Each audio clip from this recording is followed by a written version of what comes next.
ce qui m'a attiré la première fois à l'Annonciade, c'est la louange, ce sont les offices.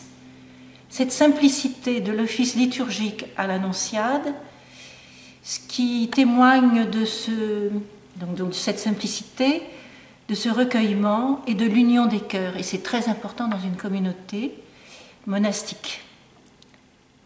Attirée par cette louange, j'ai eu la chance, au début, jeune professe, d'être formée à la liturgie par la maîtresse du chœur d'ailleurs, de ce moment-là, qui était la sœur assistante de Thiers.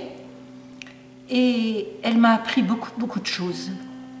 Elle m'a appris toutes les arcanes de la liturgie. Et j'ai découvert que la liturgie, s'occuper de la liturgie, faire les programmes de chant, ça demandait beaucoup d'abnégation, d'oubli de soi, parce qu'on était au service de ses sœurs.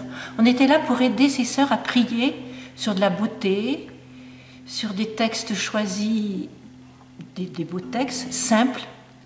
J'insiste sur cette simplicité de la liturgie. Il y a plusieurs services dans la liturgie. La louange, l'office. Il y a la sœur qui chante, les sœurs qui chantent, les sœurs qui lisent la parole de Dieu. Il y a une manière de lire la parole de Dieu. Il faut prier avec le texte pour que le texte passe et que ça pénètre les cœurs de celles qui écoutent, de ceux et celles qui écoutent. Ceux qui préparent les offices, ceux qui préparent les textes liturgiques des chants. C'est très très important parce que vraiment c'est pour aider les fidèles à prier et à participer aussi à l'office. Il ne faut pas que l'office soit trop, je dirais, sophistiqué, il faut qu'il soit simple.